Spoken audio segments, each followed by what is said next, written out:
Hello, Decker dudes and dudettes. It is I, your favorite host, the awesome, the handsome, the ruggedly handsome Jack Decker! Excuse me. Sorry, I think I've got, at best, a URI. At worst, I think I'm dealing with pneumonia right now, according to my doctor. I finished the LARPing, which I have to say is not easy when you have trouble breathing.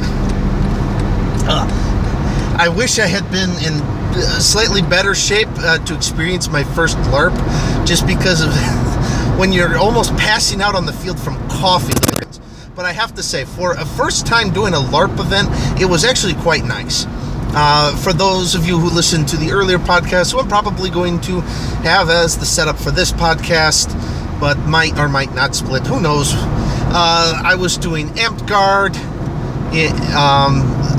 the Amped Guard, AMTGARD rule set for LARPing, and realized for the first time that my sword is way too heavy for Amped Guard style LARPing.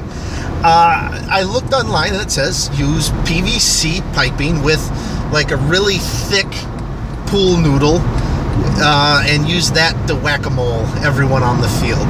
Well, everyone else, I show up to this thing, I built it too long. I built it as long as legally allowed in the game, and then the PVC core is just excruciatingly heavy when you're trying to swing it around, when everybody else has these like golf club carbon fiber high-tech cores that they chop the heads off and stick this other noodly substance over it, and then they're getting all these quick like rapier strikes against you.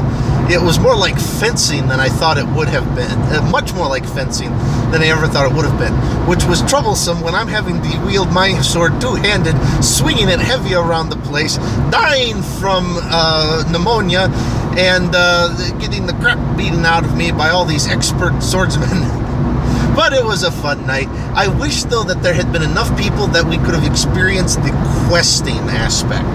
They described it to me, I guess sort of like a role-playing version of completing the quest and defeating the enemy monsters or whatever. I wish I could have experienced that. There were only about 5 of us that first night. But it was a nice experience to at least learn some of the basics of swordplay from our Master at Arms. Yeah, the guy is built like a football player, is larger than Chewbacca, and they call him Fluffy. Oh, there's nothing cuddly about him, man. He will kick the crap out of you with his swordplay. He is a genius when it comes to that stuff. But it was a fun night. I think, though, I might have also thrown my back out because of all the twirling with that damn heavy sword, but you never know. I also was introduced to another type of LARPing event called, what was it? Daggerfell, also referred to as DAG, where it's just, hey, let's build the sword. There's no fencing or LARPing aspect. It is really a let's kick the shit out of each other LARPing style event. I'll have to try that another day, though their rule set is different than the Amped Guard. Amped Guard is a little bit more, I would guess, safety orientated. It's based upon speed and legal tap locations. Sort of like whoever's taken martial arts and ever done sparring, how it's not, you're not actually kicking the crap out of each other, though sometimes you can feel it. It is a very safe, when done properly with proper supervision by a referee, it's a very safe, enjoyable sport, though extremely tiring. Is what Amped Guard is. Daggerfell, from the description I got from the Dag dude, as he called himself, was a little bit more, let's actually kick the crap out of each other with swords. And he was talking about, like, there's no such thing as a hit maximum, only a hit minimum. And I'm like, yeah, maybe I won't be doing the Daggerfell. Well, maybe I'll try it, just because it sounds like really fun, the idea of really kicking the crap out of each other, but I don't think I'm going to be sticking to that as much as me trying to do Amped Guard again. But it was an interesting first experience, and I hope to repeat it again sometime soon. Other things on my plate. I want to actually have a building of a rocketry video, so if any of you, even if you're older, just want to have a little fun doing a cutesy little arts and crafts project for a short bit, or actually want to have something to do with your son or daughter, or just you need a project that you want to be able to build something a little bit foolish that'll kill a couple hours or kill a couple minutes of the day and fly it around, hey, that's it. And then we will be moving on from the rocketry program onto the computer building program. Yep, I haven't built a computer since probably 2008, so I'm having to look up a lot of all the new cool stuff that you can stick in there that will be nice. So I'm building a new computer. Unfortunately, it's because Microsoft decided to forcibly install 8.1 on my old computer. I'm like, dude, at no point did I ever hit accept of installing 8.1. So why the hell did it download and then install itself? Then on top of that, not only did it install itself, but it bricked my damn computer. Thank you, Microsoft. Only you could be so stupid to install an update I don't want and wreck my computer in the process.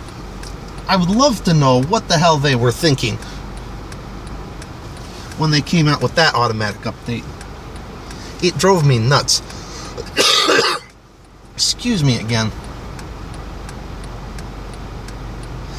But, yeah, they did brick my computer. Thankfully, though, I know enough about Linux. If you put in the if your computer ever crashes and it won't boot up into Windows, I have a Linux partition, particularly a Ubuntu partition on that computer. What you can do is have it set, download the Ubuntu program. You'll get what's called a live boot CD.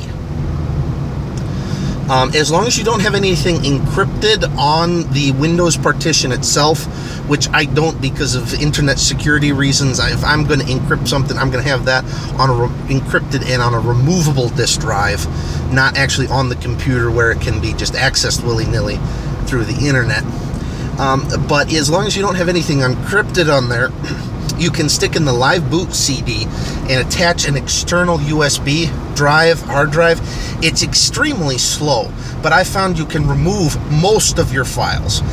I found like a couple files won't transfer, but it's only like a few things. I'm not even sure if it was that they didn't transfer, but I didn't select them because they were so large. But I was willing, even if it's the fact that it wasn't transferring them, it's still about 98% of the material on the computer itself was salvageable, thankfully.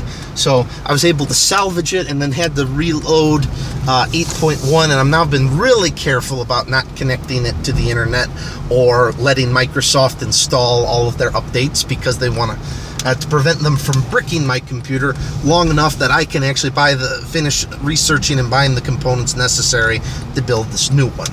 So that will be another project that is in the works that will soon be displayed. Anyway, I hope you all have been liking listening to the Daily Decker podcast, and I hope you enjoyed it, and try to get some more content for y'all. Hit the like button or subscribe button, or just bookmark us so you can follow along whenever you want. See you all and have an awesome Daily Decker day!